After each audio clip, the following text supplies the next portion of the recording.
Good morning, students. I am Pushpendra Kumar Mishra from GB Triple S number 2 Tukmirpur.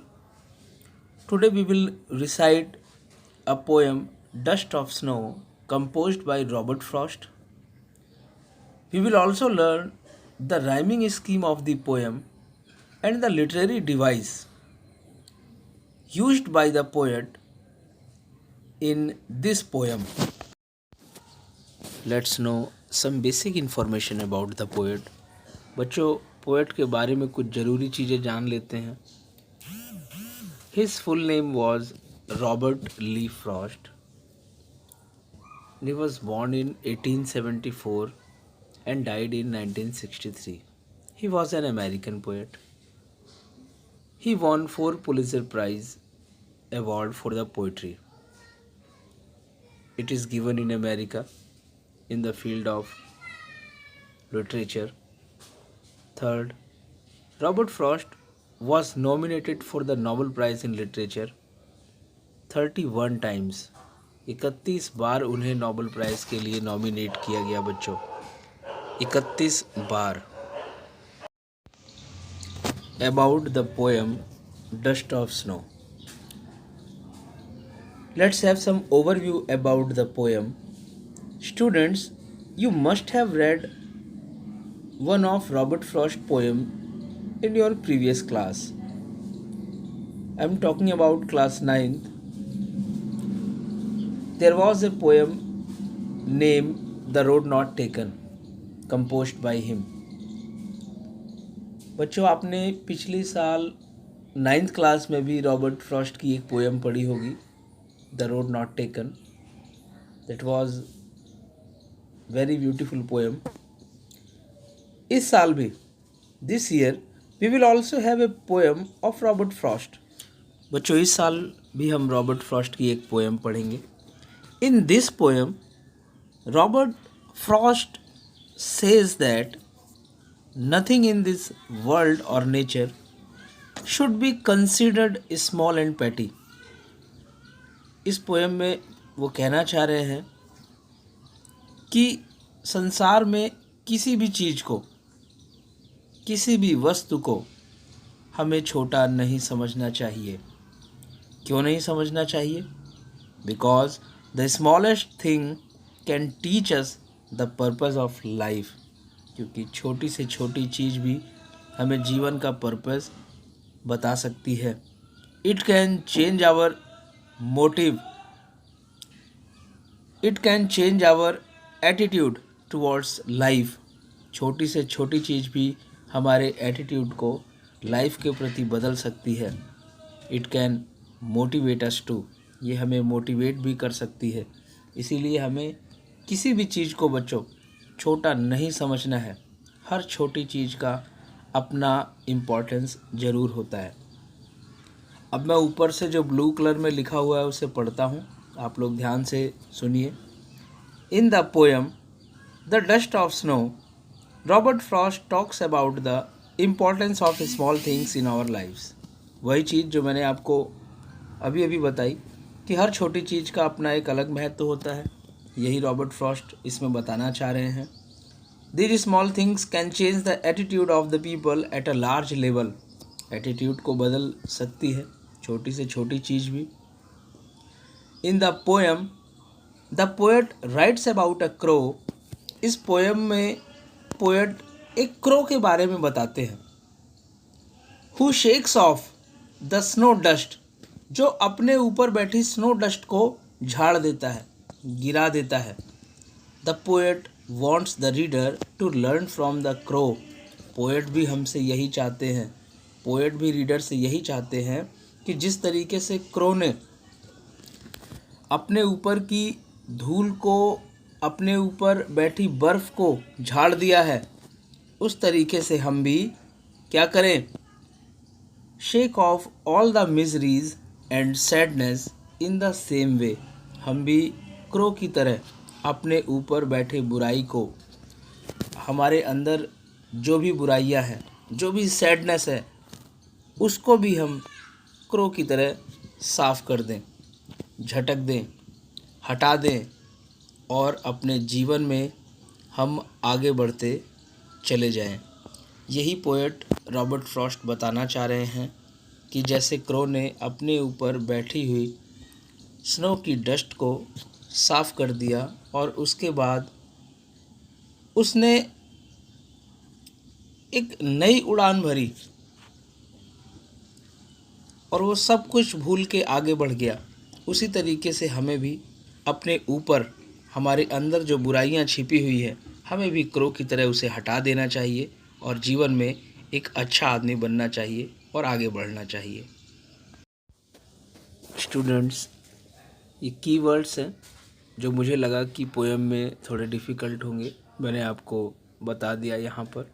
सबसे पहले देखते हैं शुक। ये शेक का सेकंड फॉर्म है। शेक V1 है, उसकी V2 शुक है। शेक का मतलब होता है हिलाना, झटकना। नेक्स्ट हेमलॉक, ये एक पॉइजनस ट्री है जिस पर छोटे छोटे वाइट कलर के फूल होते हैं, जहरीला पेड़ होता है। थर्ड है र्यूड। र्यूड का मतलब होता है बच्चों पछताना, regret. Dear students, the poem dust of snow composed by one of the greatest American poet, Robert Frost. इस कविता को रॉबर्ट फ्रॉस्ट ने कंपोज किया है, जो कि एक अमेरिकन पोएट थे।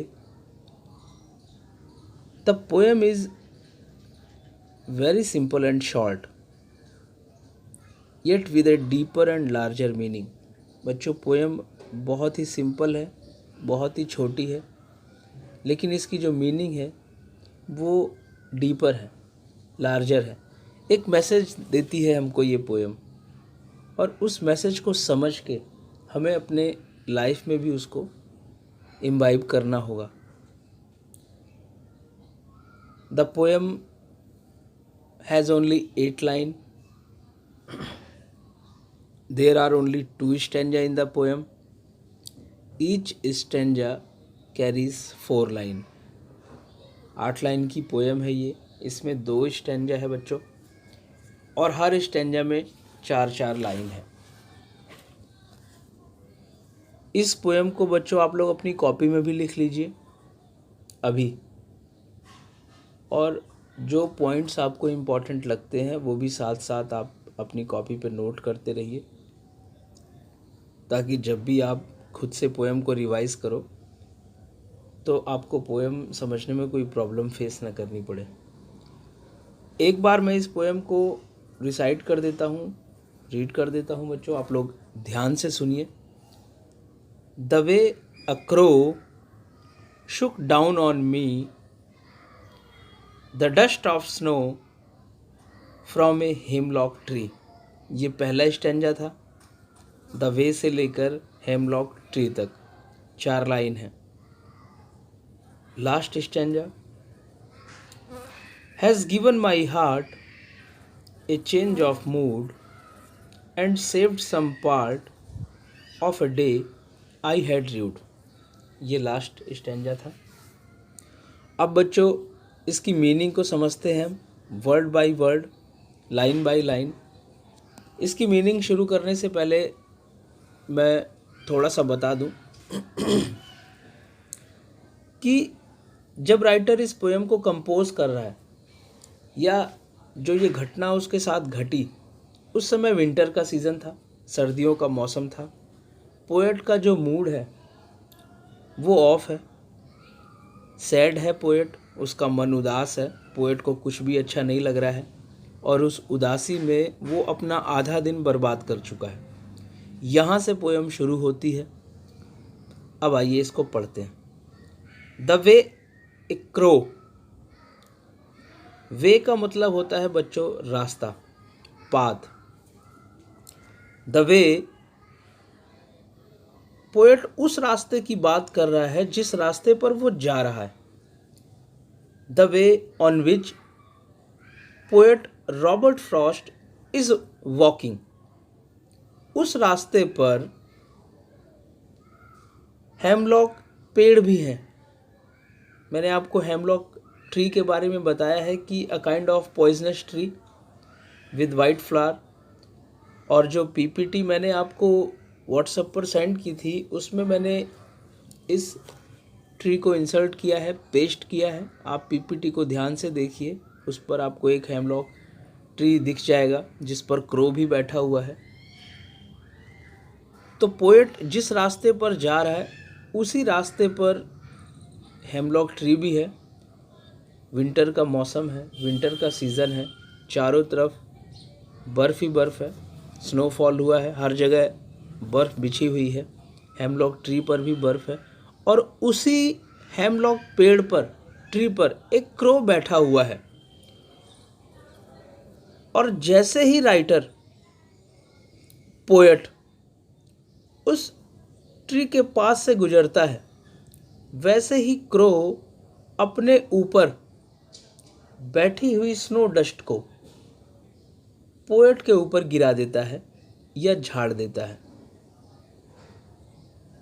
Robert Frost is walking by a hemlock tree. As the poet passes by the tree, a crow who was sitting on the hemlock tree throws some dust on the poet. कैसी dust? Dust of snow. Crow throws some dust of snow on the poet and it falls on his head. इतना मतलब पहले stanza का था बच्चों। I hope कि आपको समझ में आया होगा। एक बार मैं पूरे स्टेंजा का मतलब फिर से बता देता हूँ। द वे का मतलब रास्ता, और ये उस रास्ते की बात पोएट कर रहा है जिस रास्ते पर वो जा रहा है। The way a crow Shuk down on me the dust of snow from a hemlock tree. Poet बताता है कि क्रो उसके ऊपर डस्ट ऑफ स्नो, जो बर्फ़ की धूल या बर्फ़ के कण हैं, पार्टिकल हैं, वो गिरा देता है पोएट के ऊपर। कहाँ गिराता है? कहाँ से गिराता है? जो हेमलॉक ट्री रास्तों पर है उसी पेड़ के नीचे से पोएट गुजर रहा है और उसी हेमलॉक ट्री पर क्रो बैठा हुआ है। पहले स्टेंजा में इतना ही है। दूसरे स्टेंजा में पोएट ये बताता है कि इस छोटी सी घटना ने, हाउ दिस स्मॉल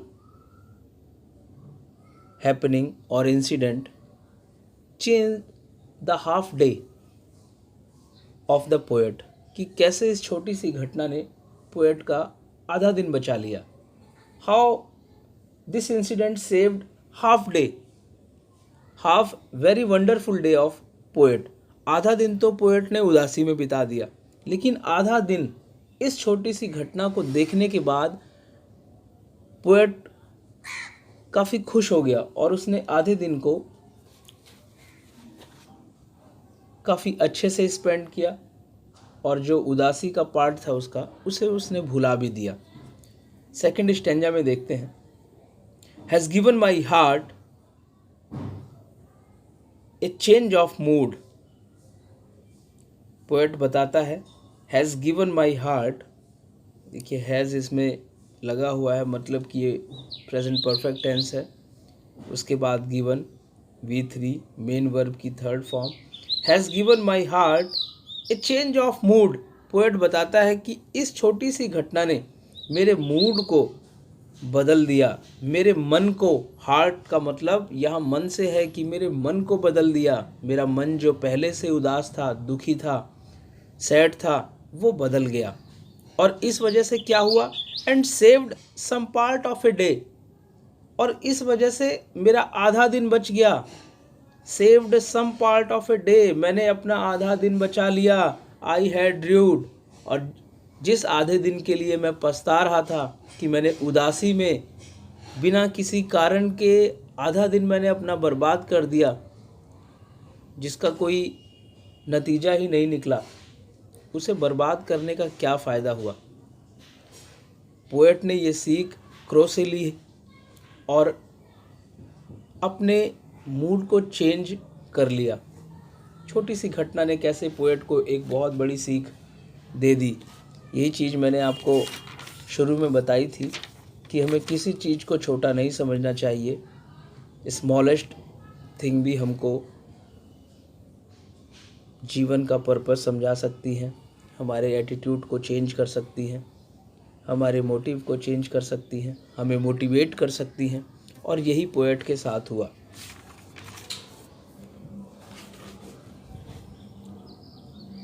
अब कुछ जो इम्पोर्टेंट चीज़ें हैं इस पोएम में मैं आपको बता देता हूँ। जो क्रो है इस पोएम में वो सिंबलाइज करता है सैडनेस को, रिप्रेजेंट करता है, शो करता है सैडनेस को। और जो स्नो है वो डेथ को सिंबलाइज करता है। पोएट ने यही नोटिस किया कि जो क्रो के ऊपर बर्फ़ जमी है वो एक तरीके के लिए क्रो के लिए बर्डन है, और इसी को क्रो गिरा देता है, झाड़ देता है, और उसके बाद वो वहाँ से उड़ जाता है और एक नए जीवन की शुरुआत करता है। पोएट ने भी खुद को कंपेयर किया उसी क्रो से कि मैं भी तो इस क्रो की तरह दुखी हूँ, सैड हूँ, मेरा भी मन नहीं लग रहा। फिर यही चीज़ वो क्रो से सीखता है कि मुझे भी इस चीज़ को गिरा देना चाहिए, हटा देना चाहिए और लाइफ में आगे बढ़ जाना चाहिए। बहुत अच्छी पोएम थी बेटा, काफ़ी सुंदर मैसेज भी देती है। अब कुछ बातें इस पोएम के बारे में जान लेते हैं। सबसे पहले राइमिंग स्कीम के बारे में। I told you rhyming scheme in the previous class. 9th class में मैंने आपको राइमिंग स्कीम बताई थी। राइमिंग स्कीम बच्चों इसकी ए बी है। राइमिंग स्कीम देखिए, पहले स्टेंजा में पहली लाइन देखिए, क्रो पे ख़त्म हो रहा है, CROW। और उसी स्टेंजा की तीसरी लाइन आप देखिए, स्नो, SNOW। लास्ट में देखिए OW सिमिलर हैं, लास्ट में WW आ रहा है। इनकी राइमिंग स्कीम एक जैसी है, क्रो, स्नो। उसी तरीके से पहले स्टेंजा की दूसरी और चौथी लाइन देखिए, मी और ट्री, लास्ट में ई आ रहा है। दोनों का राइमिंग स्कीम ई पर ही एंड हो रहा है, इसका मतलब दोनों राइम में एकदम सिमिलर हैं, मी, ट्री। उसी तरीके से सेकंड स्टेंजा में heart, part, mood, rude. Rhyming scheme इसकी ए बी है। इस पोएम में एक ख़ास बात और है बच्चों, इस पोएम में कहीं भी पंचुएशन मार्क्स यूज़ नहीं किया है पोएट ने। देखिए पहली लाइन से लेके लास्ट लाइन तक देखिए, सिर्फ लास्ट में र्यूड के बाद ही कॉमा है। एकदम लास्ट लाइन में देखिए र्यूड के बाद कॉमा नहीं, फुल स्टॉप है। बाकी कहीं भी कॉमा या किसी भी तरीके का पंचुएशन मार्क्स यूज़ नहीं किया है पोएट ने, कॉलन, सेमी कॉलन, कुछ भी नहीं। इसको कहते हैं बच्चों एनजैम्बमेंट। एनजैम्बमेंट, ENJAMBMENT, एनजैम्बमेंट। ये होता क्या है? when the same sentence continues to the next line without the use of any punctuation marks। जब बिना किसी पंचुएशन मार्क्स के हम सेंटेंस को नेक्स्ट लाइन तक कैरी करते रहते हैं, यही एन्जॉयमेंट होता है। और इसी का यूज पोएट ने किया है इस पोएम में, डस्ट ऑफ स्नो में बच्चों। और इसकी सारी वर्ड मीनिंग मैंने आपको बता ही दी है, ज़्यादा कठिन वर्ड मीनिंग तो इसमें है नहीं। और राइमिंग स्कीम भी हो गया, एक लिटरेरी डिवाइस एन्जॉयमेंट भी हो गया। इसके अलावा क्रो सिंबलाइज करता है सैडनेस को, होपफुल सैडनेस को। स्नो सिम्बलाइज़ करता है डेथ को। इस पोएम को अच्छे से कई बार सुनिए, कॉपी में नोट भी करिए, और इसके क्वेश्चन आंसर मैं बच्चों आपको बहुत जल्द ही सेंड कर दूंगा।